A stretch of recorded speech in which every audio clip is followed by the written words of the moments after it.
Noong May 2010 na mga bandang 7:00 ng umaga, ang pulisya ng Guthrie, Oklahoma ay nakatanggap ng isang tawag mula sa 15 taong gulang na si Callie Fryer.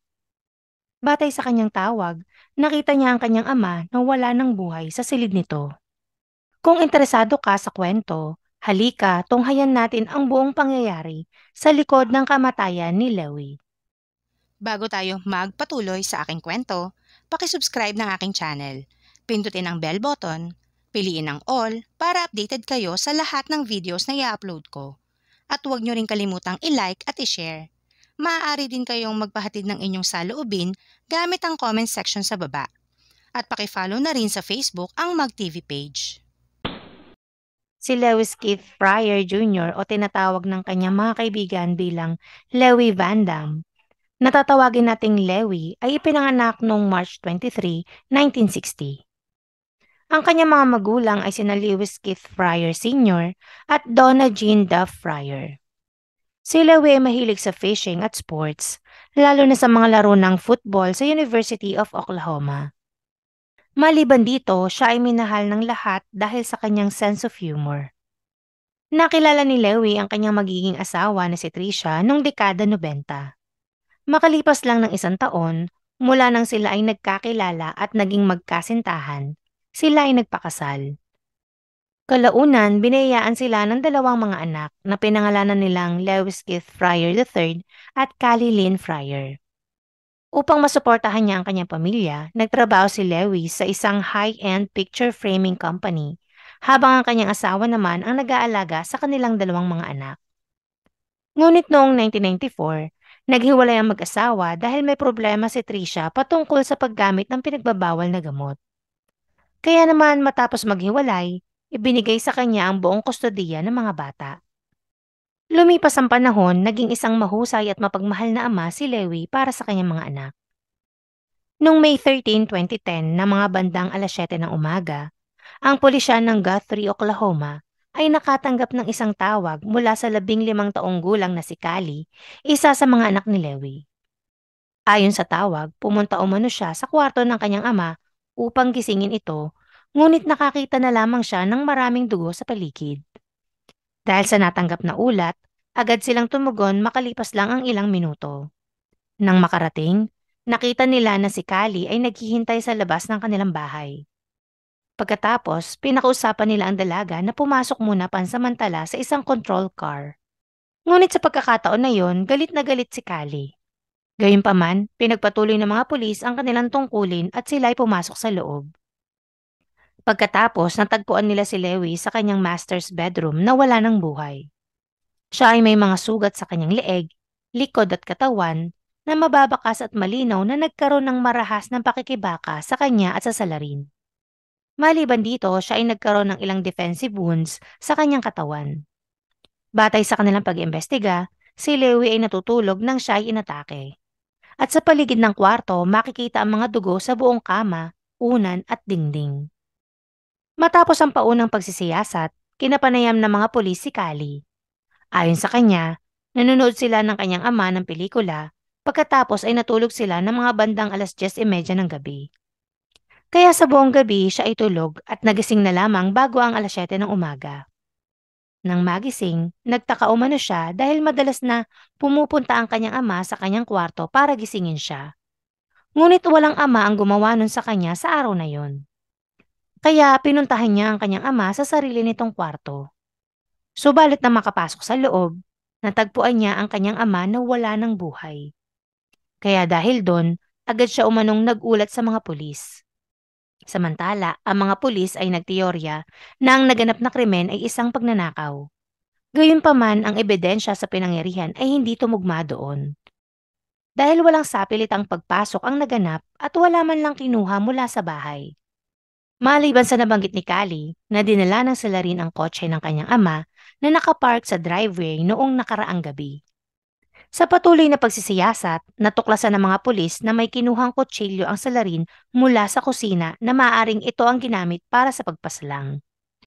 Ngunit ang nasabing kutsilyo ay wala sa pinangyarihan ng krimen kaya maaaring dinala ito ng salarin. Maliban sa kutsilyo, nakakita rin sila ng mga dugo sa likod ng pinto ng bahay na malamang ay galing sa pumatay. Bumalik muli sila kay Kali upang itanong kung may kilala ba siyang gustong saktan si Lewi. Sumagot naman siya na gusto ng lahat ang kanyang ama. Ngunit mga 3 araw bago ang pagpatay, pinalayas ni Lewi ang isa nitong anak na si Keith. Kaya dahil sa impormasyong nakuha, kinapanayam ng mga pulis si Keith. Sa panayam, nang malaman ni Keith na namatay ang ama, labis itong nalungkot. Pagkatapos, inamin niyang pinalaya siya ng kanyang ama. At noong gabi ng pagpatay sa kanyang ama, siya ay nasa bahay ng isang kaibigan. Sinabi rin niya na wala siyang sama ng loob sa kanyang ama, gayon din ang ama nito sa kanya. Dahil alam naman nila na ito ay isang paraan upang itama ang anak sa isang pagkakamali. Sa katunayan, sinabihan pa ni Lewi ang kanyang kaibigan na papayagan niyang bumalik si Keith sa kanilang bahay. Dahil sa pahayag ni Keith at ilang mga bagay para patunayan na wala siyang kinalaman, siya ay inalis bilang sospek. Pagkatapos, sinabi naman ni Keith sa pulisya ang patungkol sa kasaysayan sa pagitan ng kanyang mga magulang. Ito ay nang magkaproblema si Tricia sa batas noon dahil sa kanyang pagkalulong sa paggamit ng pinagbabawal na gamot.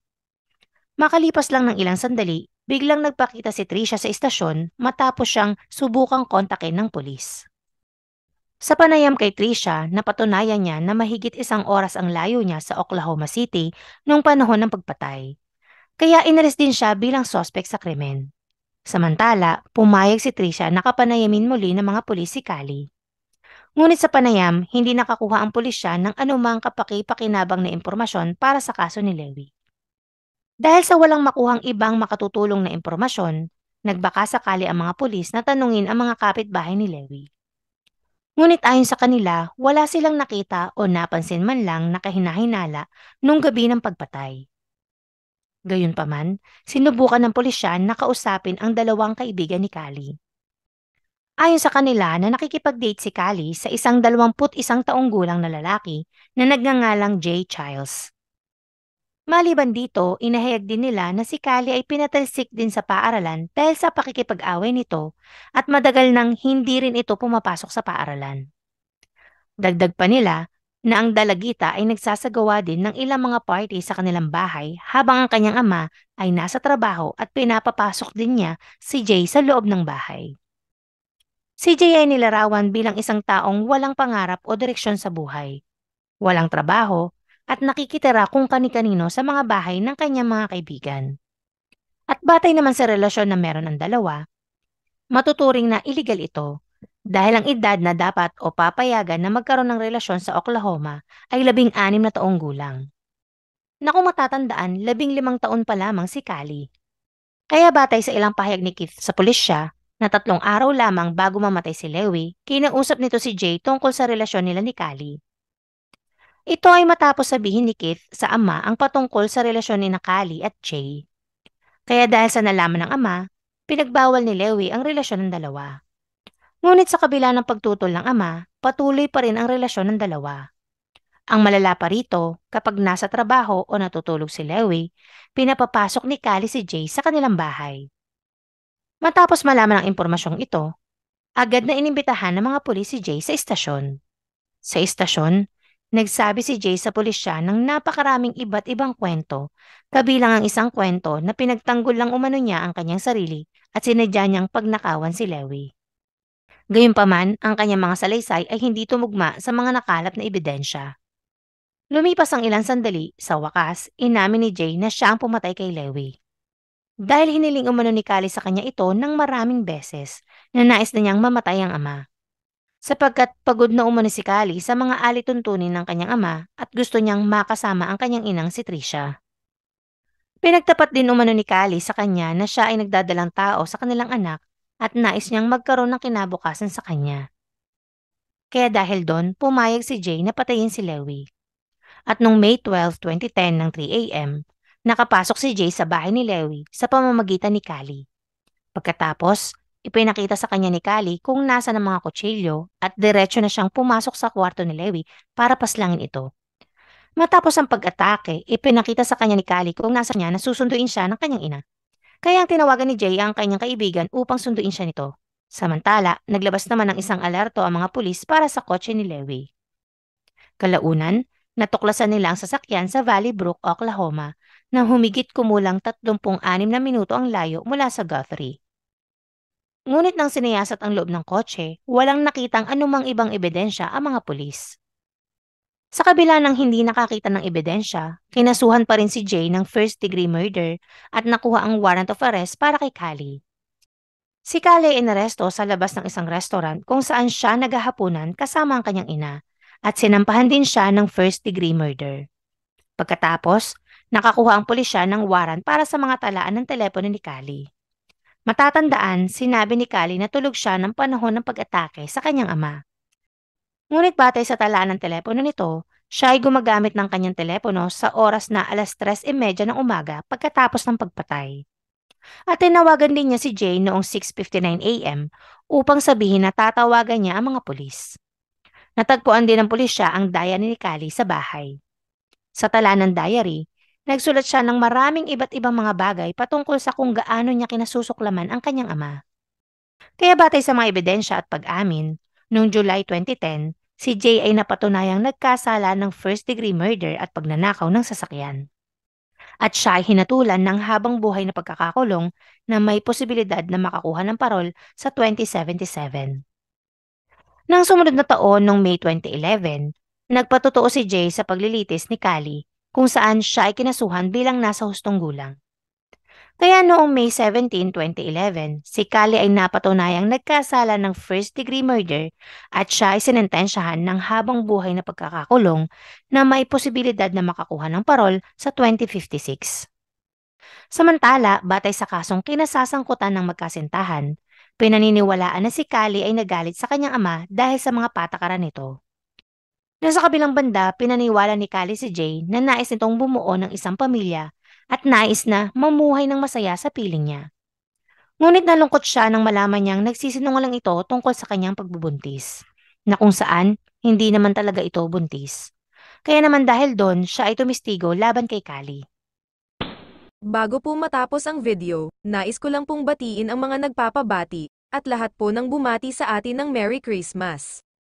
Ito ay sina Alex Manaay, Heidi Sapungan, Shino Naga Evelyn, Mary Ann Ortiz and family, Salem and Balat Ukay family, Felix Tibon and family, Minerva Concepcion, C. Marcos, Clarita Fajardo, Ivy Arsobal from Dubai, at Rush Ezra. Sana po ay tama ang bigkas ng inyong mga pangalan, at kung nais nyo pong magpa-shoutout, paki-comment lang po sa ibaba. Dito na po natatapos ang kwento patungkol kay Lewis Keith Fryer Jr. Maraming salamat.